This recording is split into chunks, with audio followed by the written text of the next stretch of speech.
À chaque fois que Max avait une ancienne épreuve, il m'envoyait toujours. Il me disait, boche ça. J'arrive à l'école. Quelle ne fut pas ma surprise de me rendre compte que l'épreuve que j'avais dans le sac, je vous jugeais encore mal aujourd'hui. C'était la même épreuve qui était revenue. Genre, j'avais échoué. Tout le monde a passé l'épreuve là. J'étais la seule à avoir échoué. Là, imagine un peu, tu es seule à avoir échoué. Depuis tous tes amis ont passé. Ça fait mal. Ça fait mal.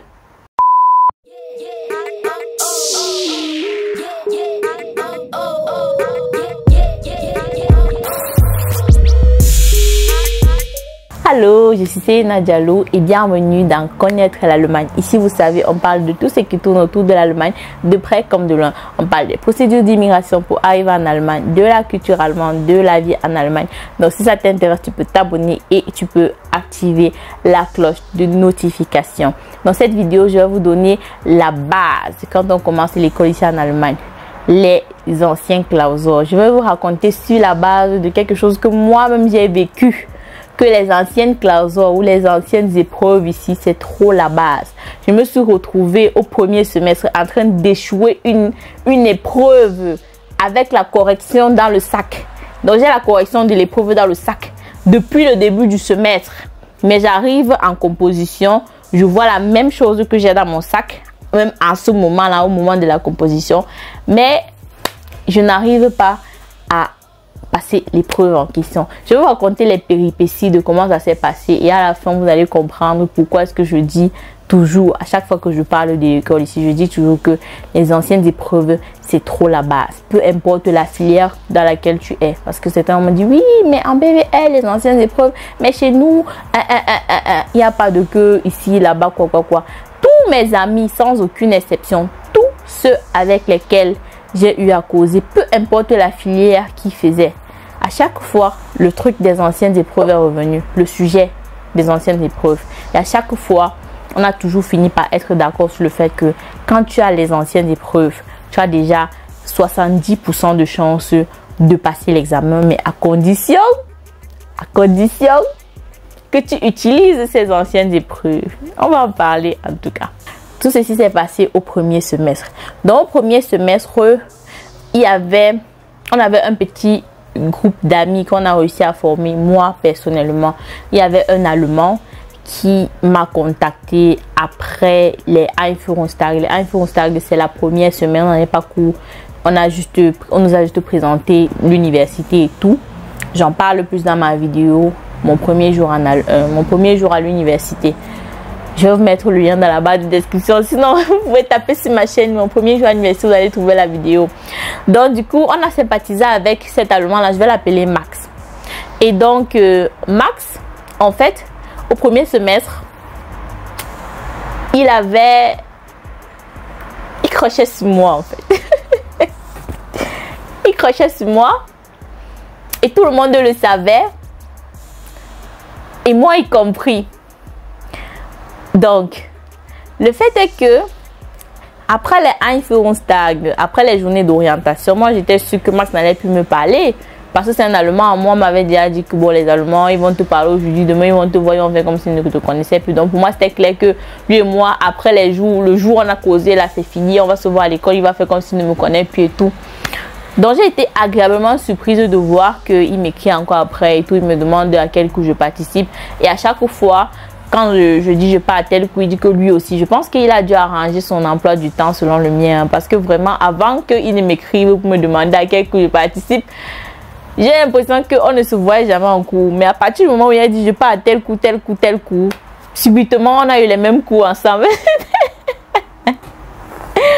Donc du coup, lui et moi, on s'asseyait toujours ensemble en cours. Et il était très très intelligent. Max, c'était quelqu'un qui avait déjà eu à faire la formation avant de venir faire l'université. Donc, il y avait beaucoup de prérequis qu'il avait déjà. Il répondait beaucoup aux questions, très vif à l'école, très intelligent. Ce qui fait que les gens venaient beaucoup vers lui, en fait. Les gens venaient beaucoup vers lui pour dire « Ah, faisons un groupe d'études sur telle matière ou sur telle matière et tout, et tout, et tout. » Et comme lui, il était très proche de moi, pour moi, on était amis. Hein. C'était en mode « Oh, mon pote Max et tout. » Alors que... Alors que Max, lui, il espérait autre chose. Et tout le monde savait qu'il espérait autre chose. Mais moi, je me disais qu'on est d'abord amis avant que derrière, il espère quelque chose. Mais s'il ne se passe rien, on va rester amis. Alors que même pas, en fait. Alors que même pas. Donc, du coup, quand les gens venaient toujours vers Max pour faire les groupes d'études, Max, il me mettait dedans en fait. Il disait, ah oui, il y a aussi Selena qui va aussi faire partie du groupe. Ce qui fait que moi, je me retrouvais au premier semestre avec beaucoup d'amis. Ou plutôt beaucoup de connaissances parce que tout le monde voulait avoir Max dans son groupe d'études. Et quand Max doit entrer quelque part, il me tire, il me met dans le groupe de toutes les matières. Chaque matière, on faisait les groupes d'études et tout et tout. Mais moi, j'avais arrêté d'aller apprendre avec les gens là, parce que quand tu pars apprendre avec les gens, tu parles, c'est comme si tu étais le fantôme. Tu lances un mot, personne ne te gère en fait. On attend que Max donne le mot final avant qu'on considère. Donc bref, j'ai fini par me lasser et puis j'ai arrêté de participer au groupe d'études. Mais le truc c'est que, vu que Max, il y avait beaucoup de gens qui venaient vers lui, ces beaucoup de gens là avaient aussi beaucoup de grands frères. Et ces beaucoup de grands frères là avaient beaucoup d'anciennes épreuves. Donc vous voyez déjà où je vais en venir. Donc beaucoup de grands frères là ont donné leur beaucoup d'anciennes épreuves à leurs beaucoup de petits frères qui étaient les beaucoup de gens. Et les beaucoup de gens là ont partagé donc leurs anciennes épreuves à Max. Vous me suivez toujours. Donc à chaque fois que Max avait une ancienne épreuve, il me partageait. Il me disait, ah, la matière si j'ai l'épreuve de 2019, j'ai l'épreuve de 2016, j'ai l'épreuve de 2017. Il m'envoyait toujours. Il me disait, boche ça. Maintenant, la matière qui nous intéresse dans cette vidéo, c'est Bichaf informatique. En Bichaf informatique, on avait un professeur très bizarre. Son script était vide comme, je sais pas, comme la tête de la poule. Très vide. Il n'y avait pas grand chose dedans. Et il n'y avait que des images, il n'y avait pas beaucoup de tests. Ce qu'il faisait, c'est qu'il mettait les images sur son script et il expliquait ça pendant le cours. Tu étais censé prendre les notes. Donc c'était très compliqué en fait de comprendre le cours du professeur de Bichaf informatique là, parce que selon ce que tu as compris au cours, tu vas prendre les notes et tu vas pas comprendre 100% de ce qu'il va dire, parce que même parfois il est en train d'expliquer un thème, tu es en train de copier, il part directement sur notre thème, tu n'as pas le temps de terminer de copier. Mais la particularité du professeur de Bichaf informatique, c'est qu'il redonnait toujours les mêmes épreuves. C'est-à-dire que à chaque semestre, il redonnait les mêmes épreuves. Donc du coup, Max m'envoie l'épreuve là et il me précise bien que le professeur si donne les mêmes épreuves. Donc boche bien l'épreuve là. Et j'étais en mode, ah ok, d'accord, l'ancienne épreuve, ok, pas mal, pas mal.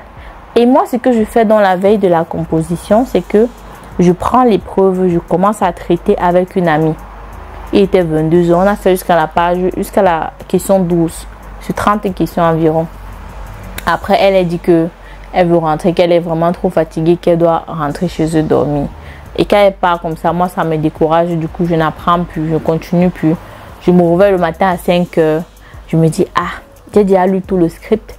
Est-ce que j'ai même encore vraiment besoin de terminer l'ancienne épreuve là? Non. Je prends mon cours bête comme je suis.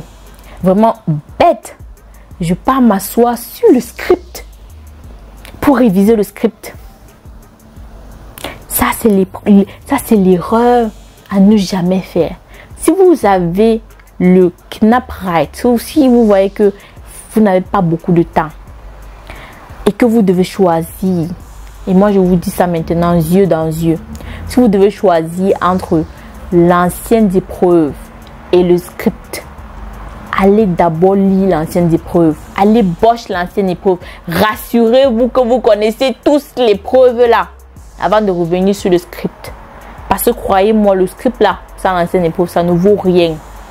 Les professeurs, parfois, ils aiment bien poser même les questions qui ne sont pas sur le script. Et ces questions-là, vous allez les revoir au niveau des anciennes épreuves. Donc, je me réveille le matin à 4h30, je crois. Je commence à boche le script. Je refais tout le script. Et j'étais au premier semestre où je comprenais même quelque chose au script là où je ne sais même pas. J'arrive à l'école. Quelle ne fut pas ma surprise de me rendre compte que l'épreuve que j'avais dans le sac, je vous jugeais encore mal aujourd'hui. C'était la même épreuve qui était revenue. Genre, il a pris l'épreuve de 2018. Donc, il a pris l'épreuve de 2018 et du Zoma 2019. Il a mélangé ça pour nous donner. C'est là où l'acteur a commencé à mourir un peu. Donc, l'acteur a vu la mort venir en blanc, à distance. Quand j'ai vu ça, je me suis dit, je suis morte. J'ai dit que non, j'ai quand même bossé le script et tout. Bossé le script de quoi? Combien de semestres tu lis? Est-ce que... Je regarde autour de moi. Je vois comment les gens écrivent. Les gens écrivent. Je suis là, je regarde, je lis la question, je ne comprends même pas. Je suis en train de pleurer, je guette mon sac comme ça. Je me dis, la réponse à la question, c'est dans mon sac là-bas. Qu'est-ce qui m'a appris de ne pas bosse? C'est là où j'ai commencé à revoir ma vie défiler. Que ouais, tel jour, je me suis assise que j'allais même bosse l'épreuve si je n'ai même plus bosse. Tel autre jour, je me suis assise, j'ai même plus bosse. Oh, l'autre jour, là, ma maman m'a appelé, j'ai déposé l'épreuve. D'apprendre et tout. J'ai commencé à revoir ma vie défiler. Alors là, non, tu as mal. Il y avait un autre gars là, toujours dans la salle de classe. Parce qu'il était tout comme moi. Parce que je l'ai remarqué, il n'était pas inspiré du tout. Il était en train de regarder la décoration du mur, tout ceci. Cela. Il dit que, oh, mon frère. Le gars demande la permission de sortir. Il peut aux toilettes, il fait 15 minutes. Après, le gars revient, inspiré comme jamais. Et ça m'a dit que, hey, le gars est parti regarder les réponses aux toilettes. Le problème, c'est que moi, je n'avais pas mon téléphone dans ma poche. Parce que si j'avais mon téléphone dans ma poche, je pense que je serais aussi sortie. Alors là, non, on s'en fout. Je serais sortie. Aller regarder les réponses. Mais je n'avais pas mon téléphone sur moi. Il ne pouvait pas dire, je veux sortir. Je pars et prends mon téléphone dans mon sac. Et je sors. Ça aurait été trop flagrant. Donc, qu'est-ce que je fais? Je me retrouve en train de donner les réponses au hasard. Et c'était même les cocher. C'était les multiples choses. Donc, j'ai coché au hasard. Mais c'est très compliqué de passer une épreuve en cochant au hasard. Parce que tu trouves une question, tu as un point. Tu rates une question, tu as moins un point. Et tu as 6 réponses. 6 Antwortmöglichkeiten. Donc, tu as combien?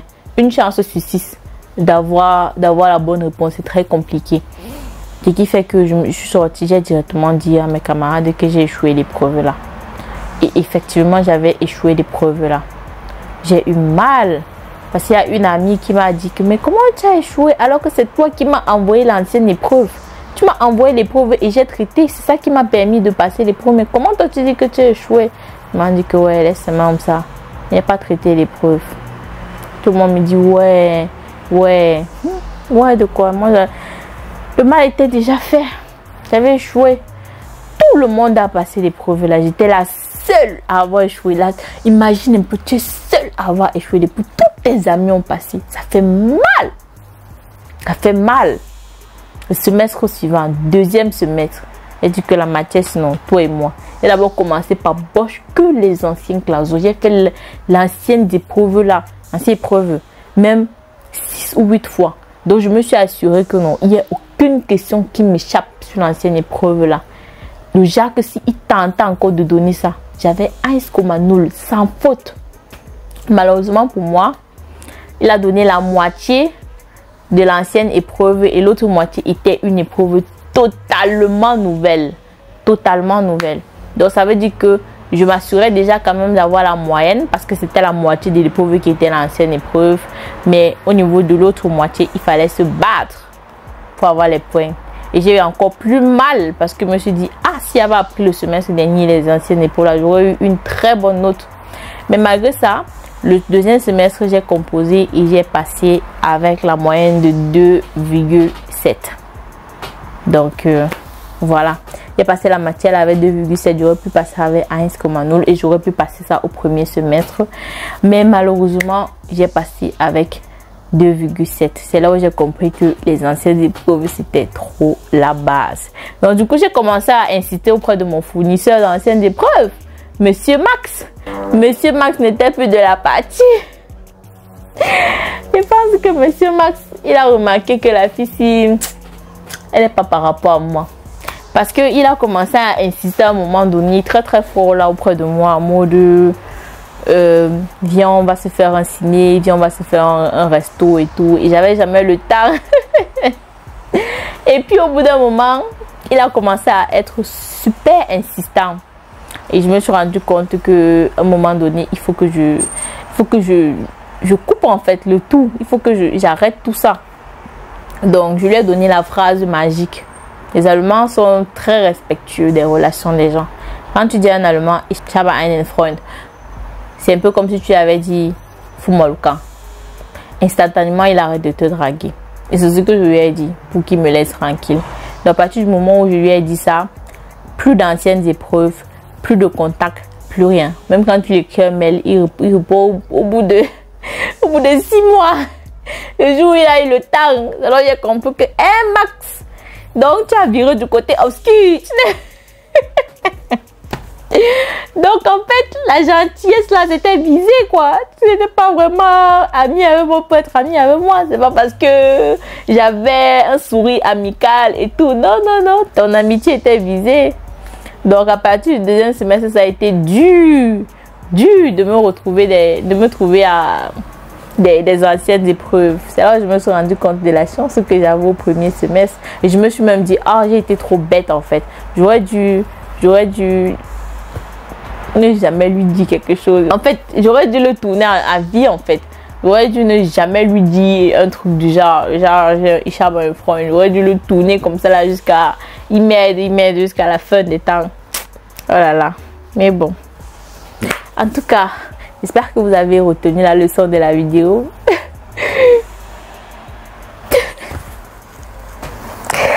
Ok. Les souvenirs. En tout cas, j'espère que vous avez retenu la leçon de la vidéo. Les anciennes épreuves, c'est la base. Peu importe ce que vous composez, peu importe ce que vous faites. Si vous avez l'ancienne épreuve ici en Allemagne, traitez d'abord l'ancienne épreuve et vous allez voir, vous allez me remercier plus tard. Alors, merci à vous de m'avoir suivi jusqu'à la fin de cette vidéo. On se retrouve à très bientôt pour une prochaine vidéo. Prenez soin de vous. Bisous. 58 secondes pour vous parler d'une assurance. C'est parti. Aujourd'hui, je vais vous parler de l'assurance publique BARMA. Alors, vous savez certainement que ici en Allemagne, avoir une assurance maladie est obligatoire pour tout citoyen. Pourquoi est-ce que je vous conseillerais BARMA? Tout simplement parce que BARMA a un meilleur système de couverture en ce qui concerne les vaccins de voyage. Contrairement aux autres assurances, BARMA est aussi l'une des assurances les moins chères en Allemagne. Et en plus de ça, elle a un bonus programme qui te permet de récupérer à la fin de l'année une partie de ton argent. Pour souscrire à l'assurance publique BARMA, le lien se trouve dans la barre de description.